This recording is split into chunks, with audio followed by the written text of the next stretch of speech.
I'm Fonzo. And I'm Eliza. And we're the co-host of Grown, a podcast from The Moth that shows we're never fully grown. Growing up feels like a phase that should end at some point, but does it ever really? Whether you're 16 or 26 or 86, you're gonna have to deal with family drama, your body, and the type of person you want to be. So why not put it all out in the open and go through it together? Join us every other week to deal with cringe, culture, and the courageous efforts of people like you to get grown. Start listening today. Follow Grown on Apple Podcasts, Spotify, or wherever you're listening right now. He described us once as trapeze swingers. Two people aiming toward one another, reaching out for connection, but always missing, and then flying in the exact opposite direction.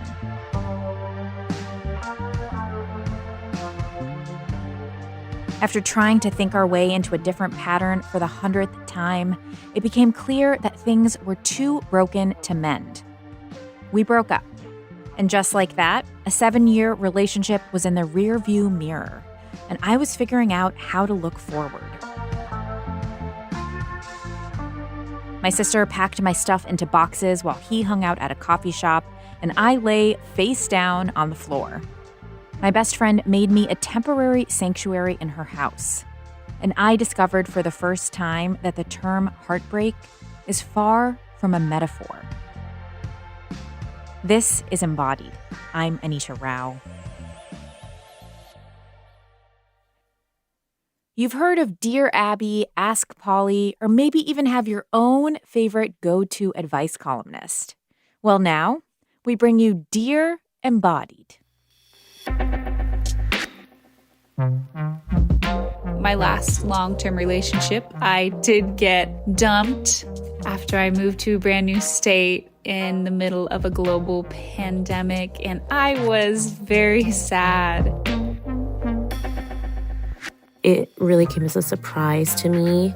I was really devastated because I thought that this was the person I was going to marry. So in a way, we kind of were coupling and uncoupling at the same time the entire time we were together.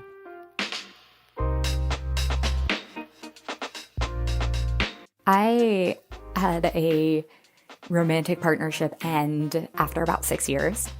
We lived together, and I would go to the library, go into an incognito window, and kind of look over my shoulder and furiously Google, how do you know when it's time to break up?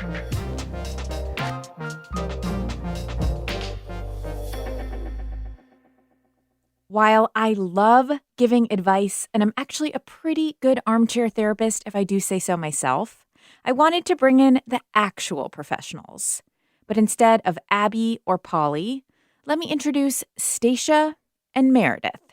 Hey, thank you for having me. You'll see Meredith's byline in the Boston Globe column and accompanying podcast Love Letters. Stacia's is found in Slate Magazine's parenting advice column, Care and Feeding. So before we share a bunch of your advice, I need to ask you all about how you got into the business of giving advice for the first place. Get your qualifications here. So Meredith, you have been writing a love advice column for more than a decade, but you actually got into it in the wake of your own breakup. So take us to that moment and what was going on. I had long been interested in the grief of breakups because we don't really talk about, at least when I was growing up, there wasn't really language for that. Grief to me meant someone died, but to grieve someone who was perhaps 2 blocks away and just didn't want to be with you anymore was a special kind of heartache. It was a very strange time to start this column when I was telling people, oh, it'll be okay. But I was lying on the floor and saying, Will it be okay? And eating frozen waffles, as you say. Oh my God, eating literally everything, but yeah, no, it was and it was therapy for me in that sense of, when you have to validate the world for other people, you remember that there is a path forward. Stacia, you have a parenting column, so not explicitly about romance and breakups, but you do talk about romantic relationships a lot. And the way you give advice is so graceful and attentive. And I'd love to hear you kind of describe your advice philosophy that got you into the biz. Mostly, I've been writing about my own relationships, my relationship with my daughter since she was born, and she's 11 now. And one of the things that I knew I wanted to write about a lot was co-parenting letters, people who are writing in about how to navigate their relationships with someone that they're no longer with, but still have to be in community with.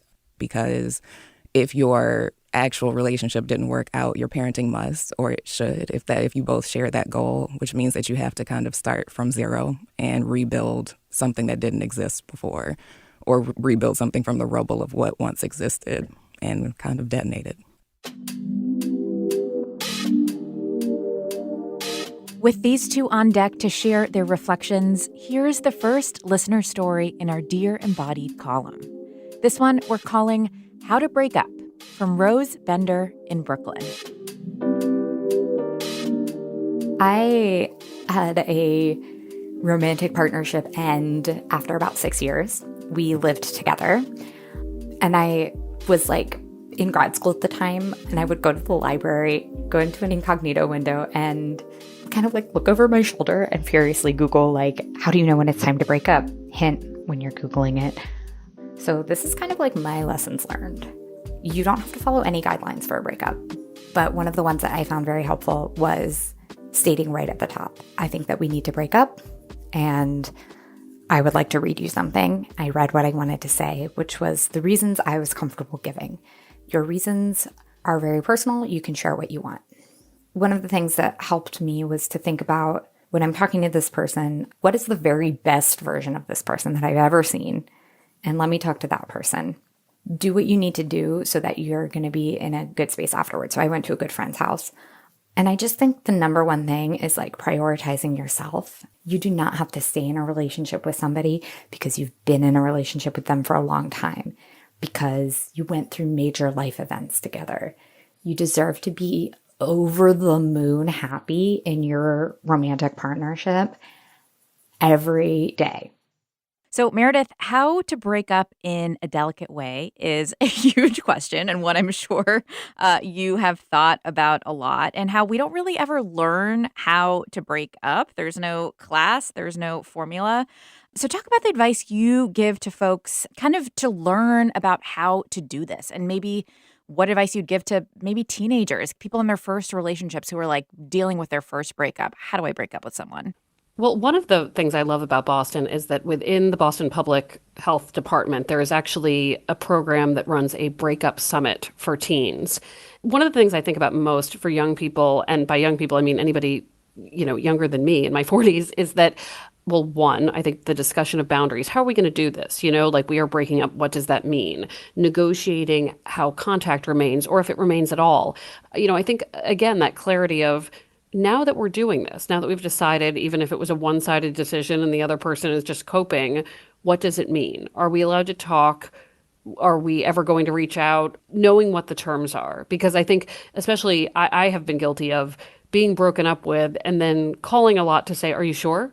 And that's just not okay, right? When I was younger, that's something I did, of trying to, as my sister says, lawyer my way out of rejection. And that's not okay, right? So it's accepting it, deciding what it means in the short term, and then also giving yourself permission to really remove that person from your life so you remember what it's like without them. So, Stacia, what do you think? I mean, kind of rules to live by for the process itself of breaking up. I think Rose was on the money when she said that you should start out as being direct. Like, you definitely should say straight at the top, I think this is over, and state your reasons why. Take it from there. Don't get into things that are, in the weeds. Just talk about why you feel like it's over. I broke up with somebody I was dating for about a year, maybe 6 months ago. I mean, one of the things I was with myself was impatient, trying to get over it quickly. Like, this is ridiculous. Like, get over this, move past it. And I knew the thing about honoring grief and, honoring your feelings, feeling your feelings, and not suppressing or repressing them. But I still was just like, I have things to do. I need to get past this. And it wasn't my decision to break up. So I think that matters. So you have to kind of like figure out who you are again and things like that. And it's been quite an interesting thing. It was a unique relationship.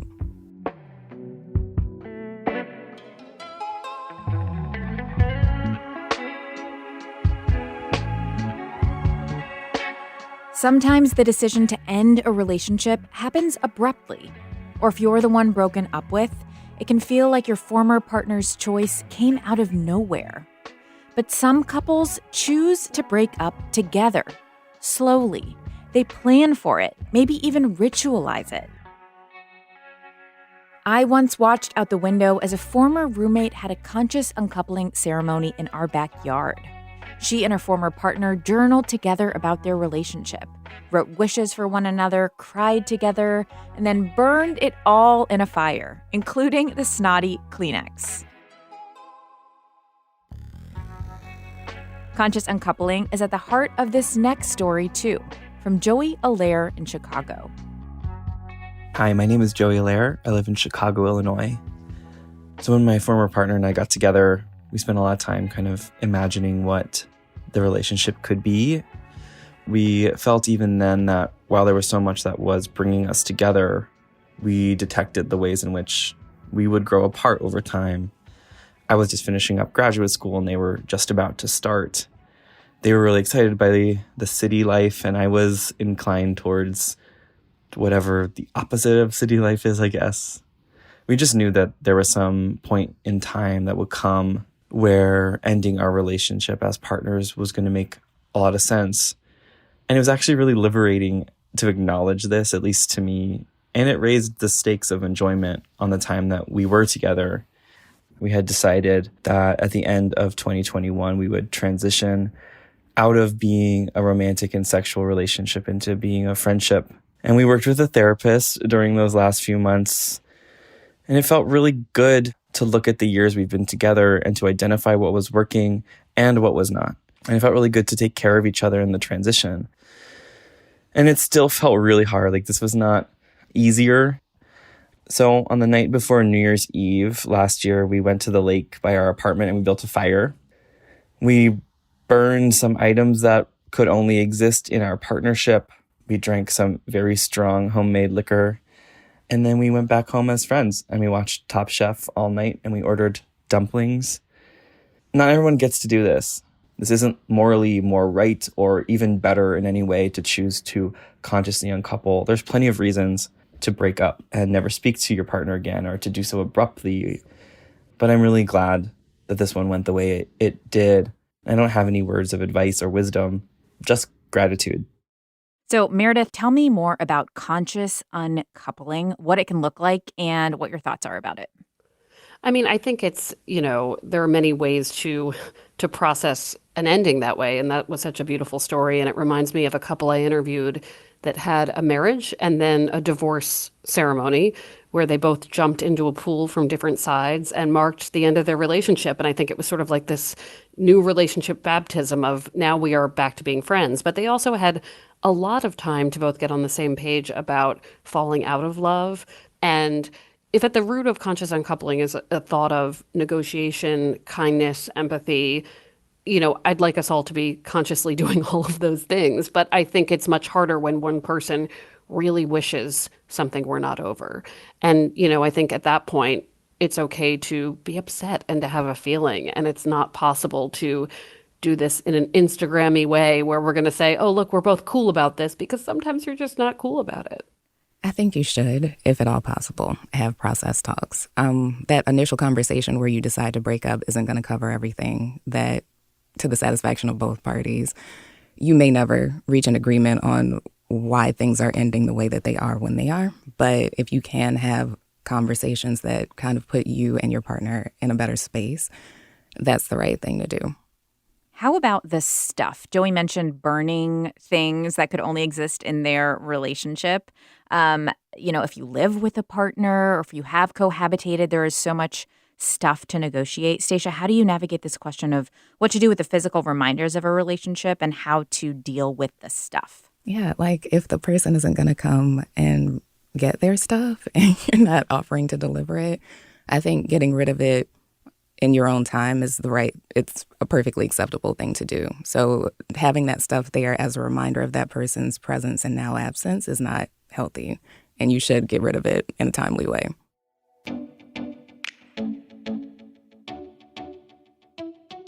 Meredith, how about the burning of things? Are you recommending? Do you recommend that? I have definitely thrown out some old t-shirts and kept a few others. So I think you have to decide, how painful is this for me to be looking at this album cover, or maybe I'll appreciate this, blender 5 years later that will just be useful to me. So I think there are no hard and fast rules with items, but listen, if burning something safely outside makes you feel spiritually cleansed in some way, by all means.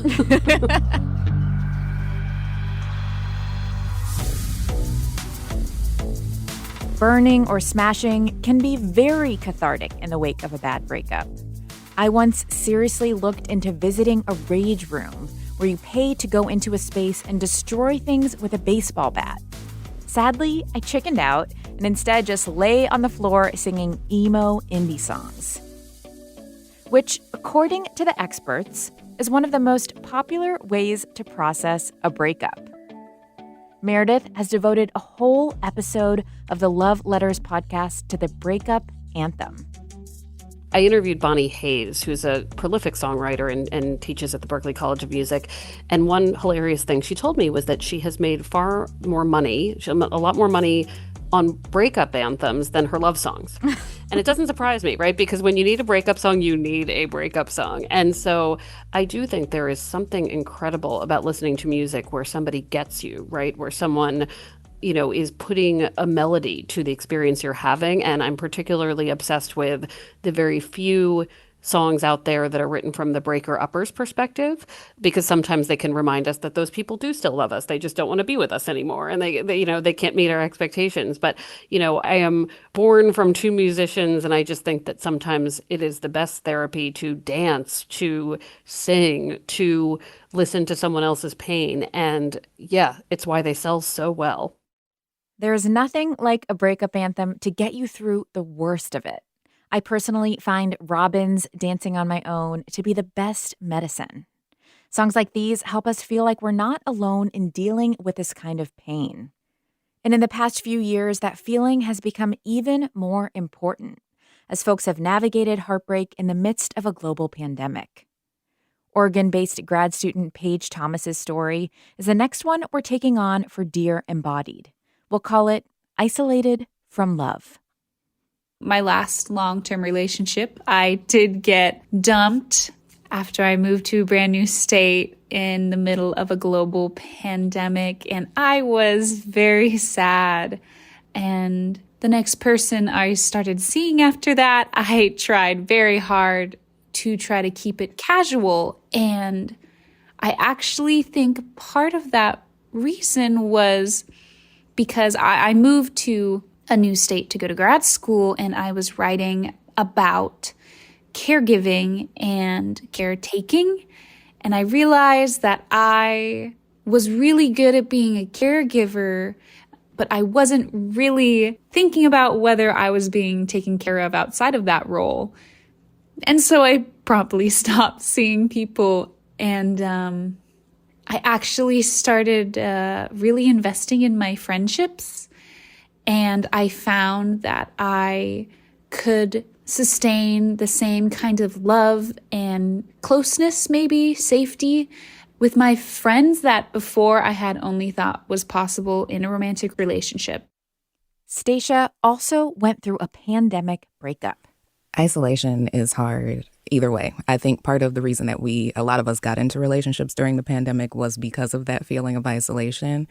And that, for better or worse, informs the trajectory of that relationship. I think when Paige says that she invested in her friendships, that's a great thing to do right now. And all your loving relationships are good things to check in on and maintain when you're going through any breakup, but particularly when you're feeling really, really alone and you can't physically reach out to people.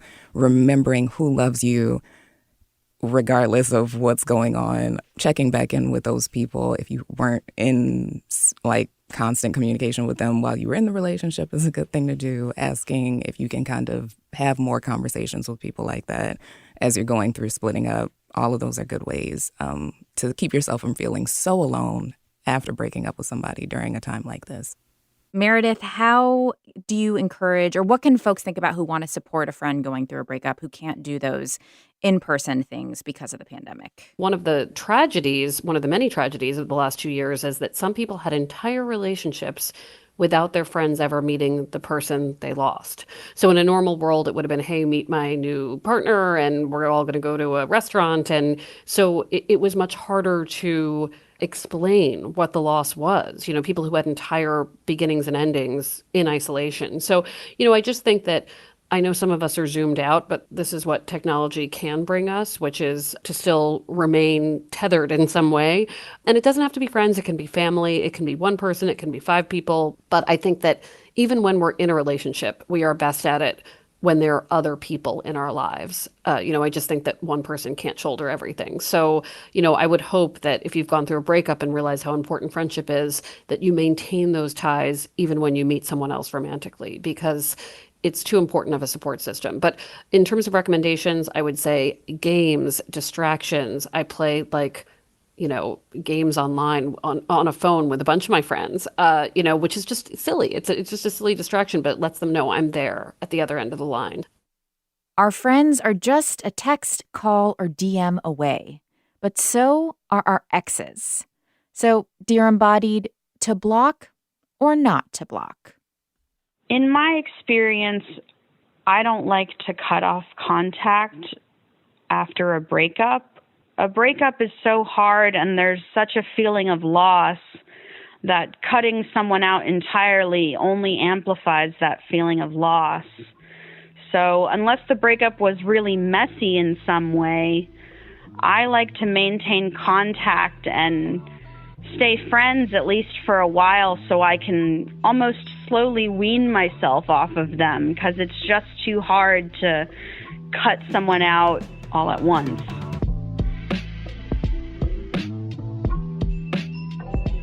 Having no contact after a breakup that's really hurt you, for me, felt like hell. But I am a huge believer that everything gets better with time, because oftentimes it has with every situation that I've dealt with. And that grieving, isolation, quiet period is necessary.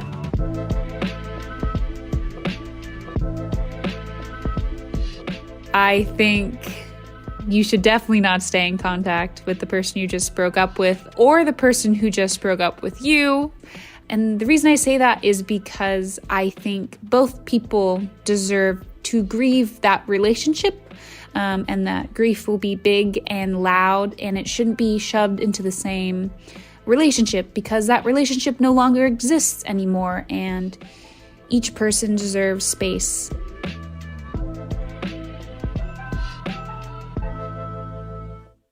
We got those reflections from Kelly Henriksen, Moises Polito, and Paige Thomas.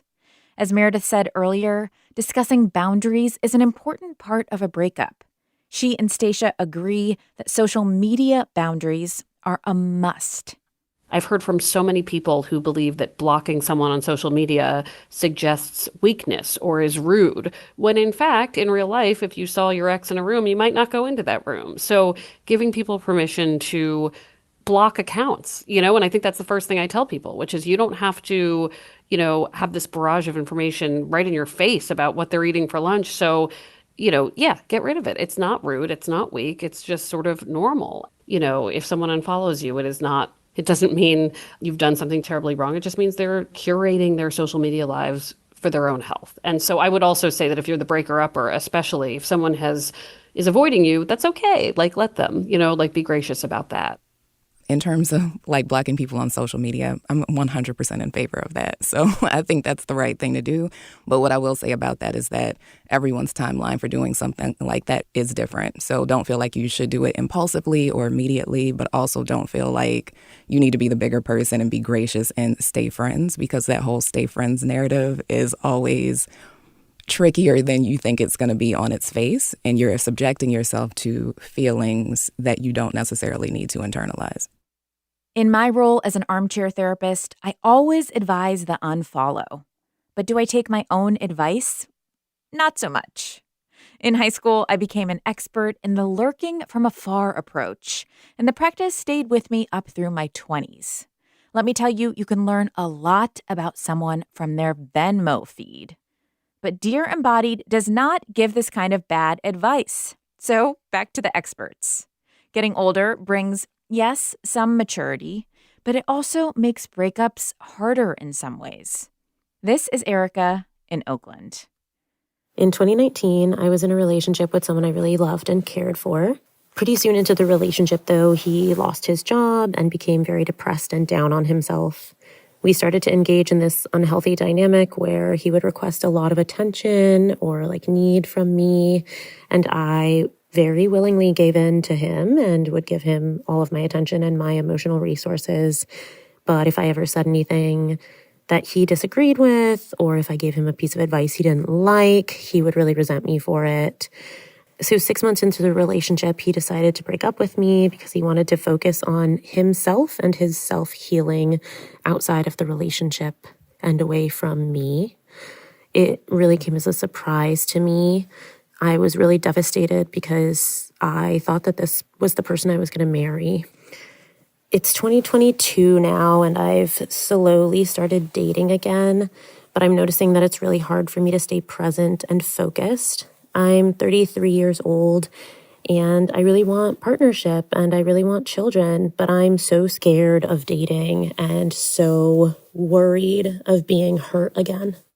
A lot of my friends and peers in their early to mid-30s are talking about how dating, relationships, and breaking up all feel so much more high stakes, especially if you have hopes for having kids with a partner. Here's Stacia's advice. It's hard not to feel like you're on some sort of deadline, particularly biologically, but you cannot be motivated by that as it relates to finding a partner. You can't do it leading with your uterus, okay? You can't say, I need kids by 35 and I'm going to just grab somebody, because obviously that's not the best approach.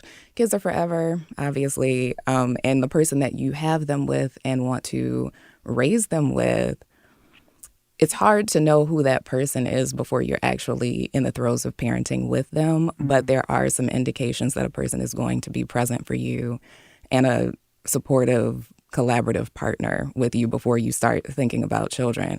If you're seeing that that's not going to be the case, then you may want to end that relationship sooner rather than later. If you are concerned about having kids, lingering in a relationship because you need companionship, it doesn't help with the kid thing, too. I mean, I said, don't lead with the kid thing, but if it's important to you, if it's a priority to you, that has to be an indication about whether or not you want to stay in the relationship, too.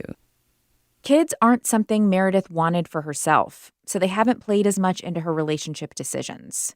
But the wisdom of age and experience certainly shaped how she handled dates and breakups. I think especially, certain kind of people want that plan, and you sort of have to toss it out the window a little bit. I will say that one of the nice things about dating after your 20s, it was very frustrating for me in my 20s because I always thought, well, this person could grow and this person could change and this person, and we do grow throughout our whole lives and certainly in our 30s. But as you get older, you begin to look at someone and say, let me make decisions based on what's in front of me. And I think that's something you can easily, it's an easier thing to do in your 30s and 40s to say, I'm not going to pretend this is going to be wildly different.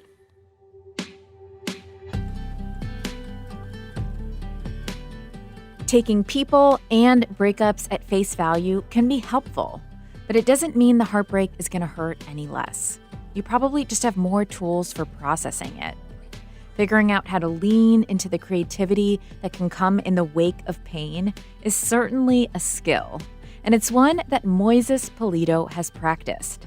His Dear Embodied story we'll call The Art in Heartbreak. I feel this time period of grieving a relationship, I write poetry and I make music and I paint and I do all these various different things to occupy my time. I also try to put an effort and become closer and more loving towards the people who are there currently for me. And I try to really strengthen the art community around me also, because I have all these different ideas of what can I do today to make my art community a better place.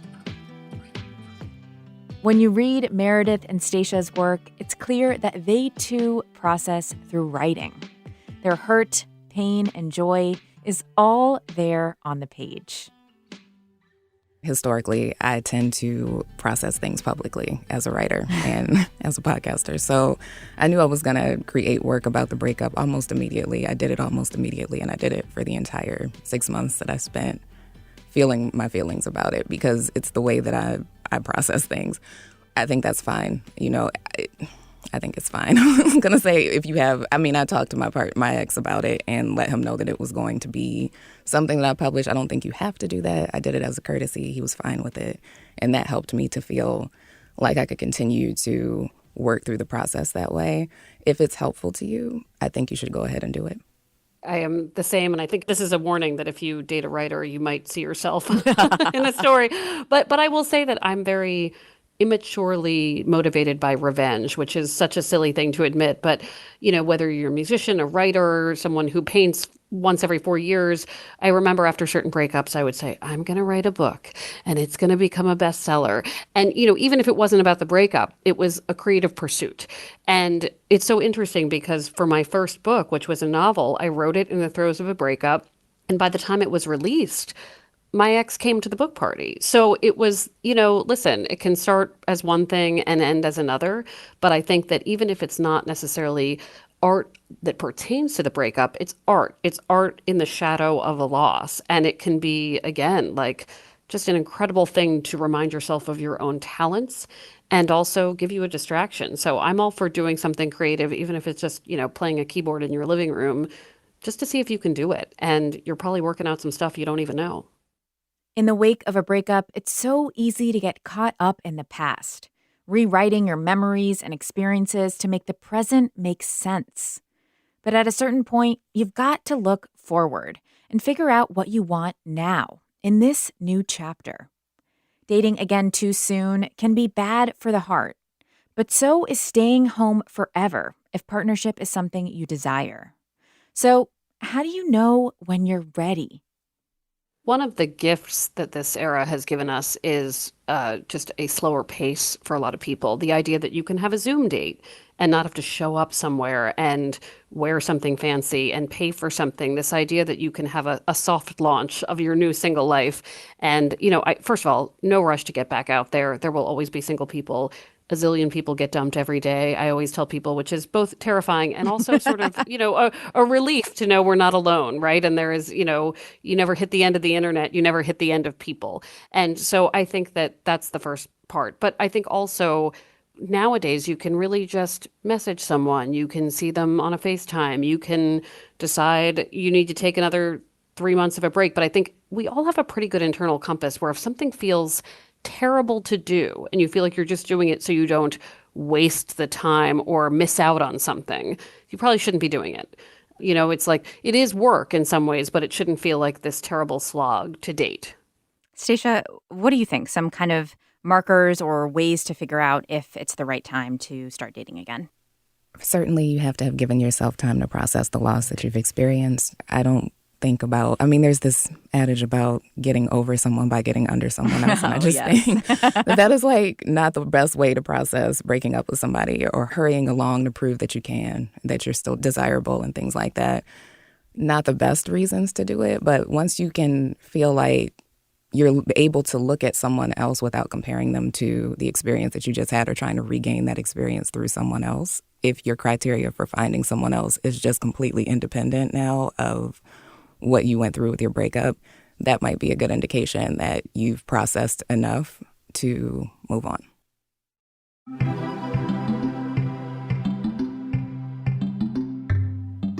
Embodied is a production of North Carolina Public Radio WUNC, a listener-supported station.